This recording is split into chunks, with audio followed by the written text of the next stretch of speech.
So much attention is being paid to the environment that we so luckily coexist in. And yet there's so much going on around us that we simply don't understand. That is definitely one of the questions that confronted Linda Groocock that day near Digby, Nova Scotia, in what is called the Annapolis Basin. Because that's the day she saw a pod of dolphins stuck in the mud, helpless. What happened next is nothing short of a miracle.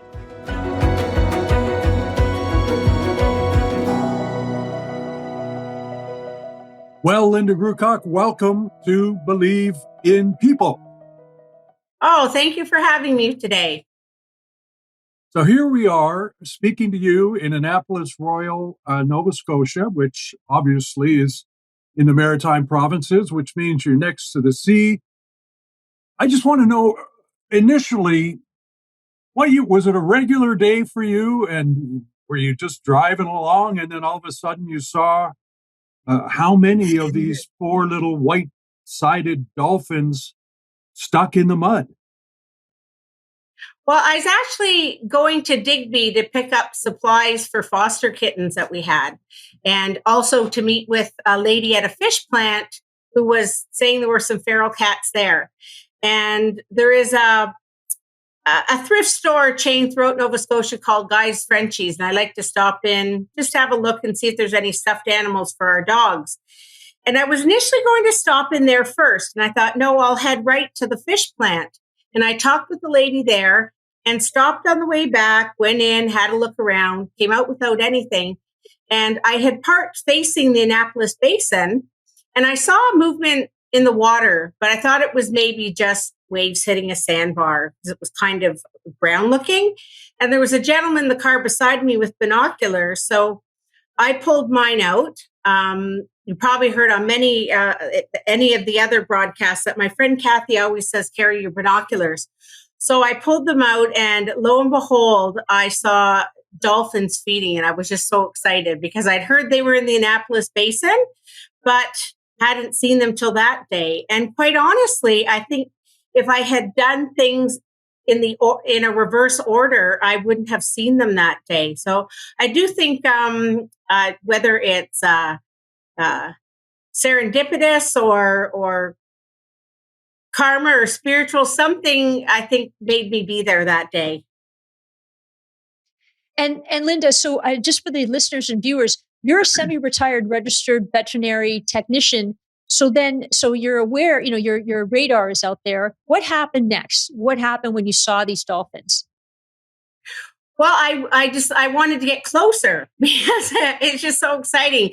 So I went down this big hill and with my binoculars, and I couldn't see as well. So I just kind of pinpointed where I was and drove to another part of the shore and got as close as I could get without being in the water.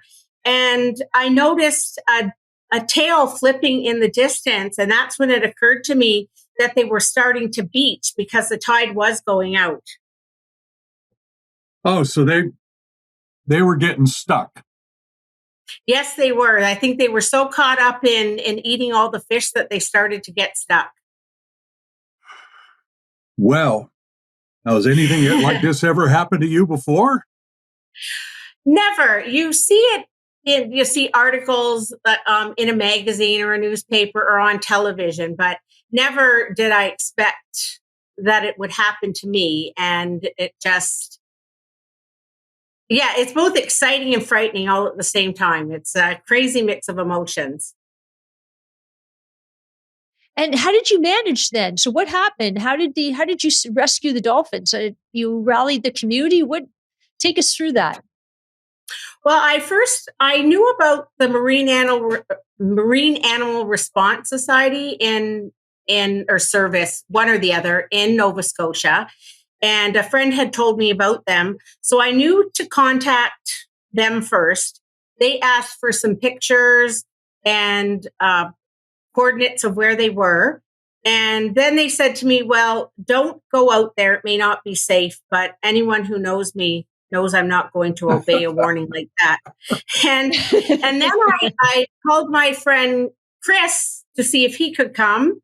I called 911, but since I'd already contacted Mars, they said Mars would take care of it. And then I'd met a lady, Christine Callahan, through Friends of Farrell's Cat Organization, and she knows pretty much everything to do in this part of Nova Scotia. And she was a distance away. She would have had to take a ferry to get to me. And I said to her, "But do you know who else to call?" And she put it out on the Digby Talks Facebook page, and she called the local high school, which was just brilliant. And so the high school students were actually the first to arrive on the scene. Wow. How, I don't know how to ask this question because I'm not a marine biologist, but how were the dolphins? Could you tell they were in distress? What do they do? Yeah, you'd think that they'd be flipping around a lot, but they were just laying. Most of them were just laying as still as can be. So I headed out to the ones that had beached first to see how they were doing. And while I was out there, that's when these 3 young, strong high school students came, and I waved one to come out. And they were really calm. And of course, being a pod of dolphins, you have dolphins of different sizes. So we were able to start. We got a couple of the smaller ones just into this stream of water, because you have the salt water meeting fresh water, because the Bear River runs into the basin further up, and from there, other people just started arriving. The Department of Fisheries, and then eventually the fire department showed up too. Because Mars, any of their volunteers were over 2 hours away, and that would have taken them too long to get there to help with the dolphins. Wow. And how long do you know how long dolphins last without water? That's a good question. I didn't know till that day. So they can last about 6 hours without water. So I saw them beaching probably between 1:15 and 1:20. And then it was after 5:00 when the tide started coming back in, that the larger dolphins could be freed from the mud. So we were getting pretty close to the 6-hour mark when all was said and done. Yeah, well, I was just going to ask you how long the tide was out. Okay, so we've been throwing around the word pod of dolphins. Like, how many dolphins are we talking about here? Oh, I counted 16 that day. Wow. Yes, and they are. Pardon? You saved them all. That day, yes. Unfortunately, they sent a volunteer down from Mars on the Saturday, and they must have been around when the tide was out. And we did find 2 that had passed away. And I would have liked all of them to have survived. But if we look at the glass being half full rather than half empty, everyone did such a super job, and it could have been way worse than that. I mean, maybe they wouldn't have been noticed, and then all of them could have passed away that day. So we were very, very lucky. Yeah. And how do you move a dolphin? Like, what's the process? Well, yeah, so the larger ones had to stay in place, and I learned so much about dolphins that day. The fisheries people said they have to stay on their bellies, they have to stay sternal because they breathe better, and you can wet them down. Mind you, it was very muddy wet that we were wetting them down with, and you just have to make sure that you don't be dumping water in their blowhole. The smaller dolphins, they either put on just a plastic child sled or tarps that they were getting them out to the water with. And then the high school boys and some other volunteers were staying. They were about chest deep in water, making sure that the dolphins didn't try to come back in, because it's just so interesting how family oriented they are and the need to be together. Oh, that's interesting. The dolphins want to stay together. They're like us in a lot of ways, maybe. Well, that's what I'm kind of I'm wanting to learn more about dolphins now. But from what we were observing that day, yes, they kept wanting to come back into the others, and it wasn't they were all I didn't hear any sounds from the dolphins while they were stuck in the mud. However, when the tide started coming back in and they were getting a little bit more loose in the mud because of the water, they started doing their little clicks and whistles to each other, which I tell you, that sure tugged at my heartstrings, and I'm sure everybody else is out there. Oh my. Oh my. Wow. And were they cooperative? Like, how were they with humans, the dolphins? Yeah, they were surprisingly very cooperative. We had try to keep their fins up to the side to keep them sort of straight in the mud. And I think even when they had them on the sleds, they just stayed put while everybody got the ones that they could from the mud out to the water. Well, I would assume that they were probably terrified.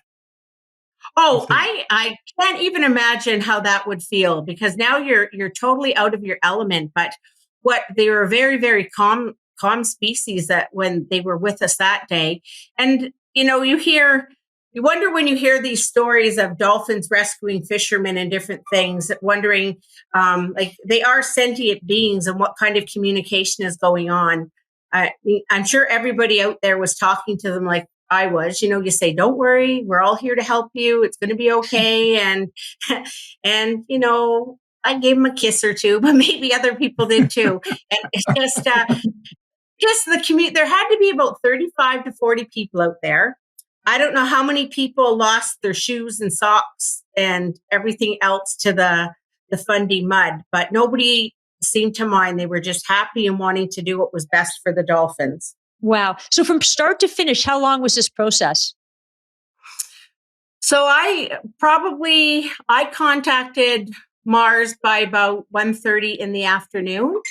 And just after 5:00, everybody had to come out of the water because the tide does come in quickly and you don't want to risk anybody's lives out there.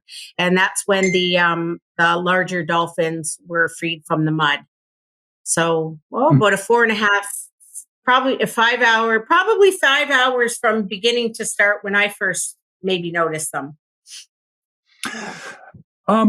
I'd love for you to tell me about the satisfaction that one being yourself, gets from doing something like this. But at the same time, if I can ask a double-edged question, the satisfaction that you received from helping save these dolphins, but what about the satisfaction of your community as well for pitching in when they were needed? It's almost hard to find words when you're involved in something like this. It do believe it wasn't just a matter of right place, right time. I think there was some spiritual component that had me there that day. When I'm out driving around, I'm always looking, is there going to be an animal in need that may need some help? There's nothing in life that gives me more joy than being able to help an animal. And then this happening and me being there and able to make some calls to people who I know would be able to help out, because I didn't know how to reach out to people to get more people to come from the community. And then when we were out there, I'll add a little add-on story. There's a gentleman in our church named Stuart, and he's head of the board of the church. And we were having a little fundraiser play the next day to raise money for solar panels for the church. And I got late to the rehearsal on the Friday night, and Stuart says to me, "Oh, my grandson Daniel was out there today." I said, "Daniel, he was the first high school boy to reach me to help with the dolphins." So I even get goosebumps now thinking about it. And he said all the high school kids had to call their parents before they could come to the dolphin scene. And I guess Daniel's mom couldn't even understand what he was saying when he was on the phone. He was so excited. And I just think everybody getting the chance to be part of such a life-changing event, and just the joy and happiness and love and support it was coming from all directions. The posts on Facebook, I think some of them are still coming today. And like yourselves finding the story and wanting to share it with people, I thought, okay, we were all done with the dolphin story, and then getting an email from Amy, and I thought to myself, well, maybe not quite yet, because just everyone was so thrilled with the community, and the whole phrase Nova Scotia Strong that day, it just was out there in full blown Nova Scotia Strong that day. It was wonderful. And actually, so Linda, that's so cool, because thinking about that Nova Scotia Strong, what binds the community? Like, what is it? What's the secret there? Because there is a really strong force of community. Yes, maybe the history and the fishing community and tight knit helping each other out. That would be my only guess, or I'm sure there's a little extra special something in the air and the water.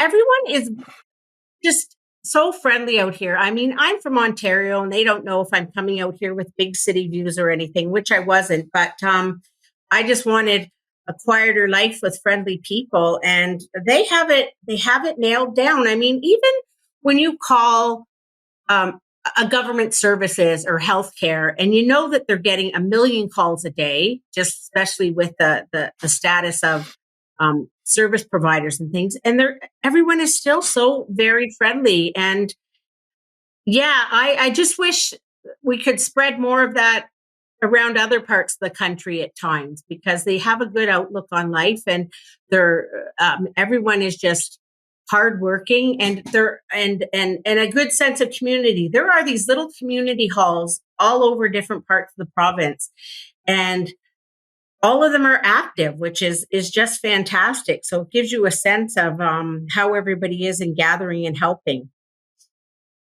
You know, I'm sort of loath to bring this up, because phrases like Nova Scotia Strong come from events that are quite horrific. Yes. For example, the awful mass shooting that took place in Nova Scotia, exactly. that I think shocked not only Nova Scotia, but the nation and the world, because people know Nova Scotia as being such a friendly place. And isn't it? And then we've had COVID, and and the recession, or whatever's we're in the throes of these days. Isn't it? You talk about fate or faith or both. Isn't it something that on that particular day you were able to spark something that actually showed the true nature of what people in that part of the world are all about? Definitely. It is a way of looking at Nova Scotia Strong differently. And for them to stay together as a province and as different communities after that horrific event with the mass shootings, and then to be able to celebrate something different and give a different spin to Nova Scotia Strong, because the recovery from something like that, I don't know if there ever is a recovery. It's going to be part of their lives forever. But the fact that, they can still see the happiness and have the ability to help others and animals. I also volunteer with Hope for Wildlife, and they transporting injured animals up the coast to get them over to Seaforth. And I meet many people when I'm picking up these injured animals. And I can't say enough again, everyone knows Hope for Wildlife and loves what we're doing, and they just want to help out. It's really hard to find the words of my experience in Nova Scotia so far. And Linda, what happened afterwards? So you saved rescue most of the dolphins, and the community rallies together. And then what happened? What was what was it like? Well, I was quite surprised at how quickly the news media picks up on these things happening. So I don't know if they're watching Facebook and things, but I had several calls about doing different podcasts and online interviews, and then with the national from CBC too.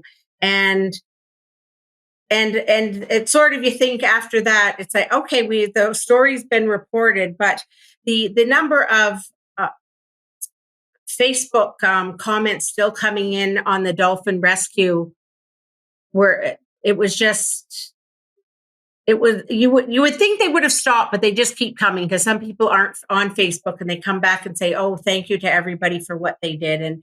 And yes, I can't thank everybody enough for showing up that day, because I'm standing there with mud up to my knees. And when you're waiting for people, time goes so slow, because, I'm in distress and the dolphins are even in more distress.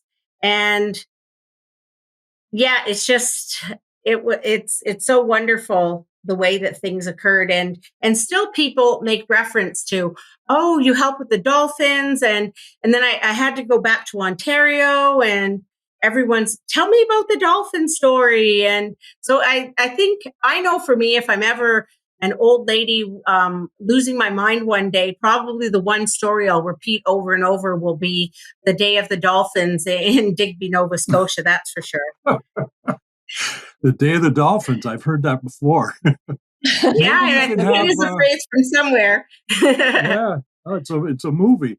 Well, maybe you can have dolphin days in Digby, Nova Scotia, and have a couple of floats with dolphins, and who knows? Hey! You can be the queen of dolphin days. You could be on the little. Although it's maybe the dolphins don't spout as much as a whale. No. But I wanted to, you talked about when the dolphins were actually liberated from the mud and started to float away, they were calling to the others. And, you're talking, there you are, Linda, standing in the mud, and you were calling to others too. And isn't it interesting, the similarities between the two groups, the pod of dolphins and the pod of humans that came to save them? I mean, isn't that what life was all about? Or at least isn't that what life is supposed to be about? I think so. It's just because you're right, that people were calling to each other as we were taking care of these dolphins, just to make sure we were all doing what we were supposed to, and seeing if anybody needed any support, help with things. That when a dolphin decided to tilt to the side, one of the large dolphins, there is no way you're going to get it up on by yourself. So other people would come and we'd pack some mud around them or help support them. And so initially, yes, we had our calling, and you're right. And then when they started to leave, they called to each other. And by that time, my camera was still dry, my cell phone, but I didn't have any power left in it. So I didn't have any footage of the dolphins swimming away. And of course, news media wanted as many pictures as possible. And I just put it out on Digby Talks. Does anybody have any photos or footage of the dolphins that day? And everybody sent it in, and we got it to the media to highlight how everyone worked together. And once again, working together to get the story out.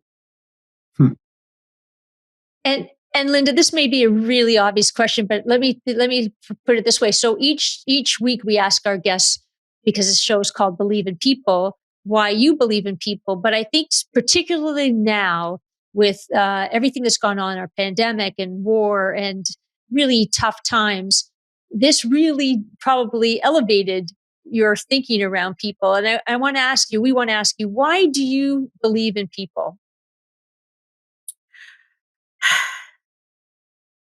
We have to, I think it's important to believe in many things, but believing in people, I would like to think we would all have support from others when we really needed it. And if we didn't have that belief in people, then we wouldn't reach out, and then then the people that would want to help wouldn't be able to support. So I think it goes hand in hand. Moving from Ontario to Nova Scotia was a big move and something we really wanted to do. But I had some bad bouts of homesickness when I got here, because friends and family were back in Ontario, and thinking, oh, that's it, we're going to move back. And then I got past it. We started moving people. But that day with the Dolphins really sealed the deal with for me to stay in Nova Scotia. That support from people, and it wasn't any. It just, I don't think they had a second thought about coming to help. There's dolphins, and we need to help, and we're all going to get together. And that outpouring of support and love from the community made me think this is where I'm supposed to be. I had seen it earlier with people in Nova Scotia, but that day made it 100% for me that this is the province I'm supposed to be living in. Wow. What a great reflection, and what a great story, and what a great act of kindness. Yeah. Woman and dolphin together. I'm assuming you're going to be the dolphin lady of Digby for the rest of your life, and I really think that that's a T-shirt that you should have printed. And just in closing, I love dolphins, but I also love lobster, and let's hope we can get together and have a lobster supper someday.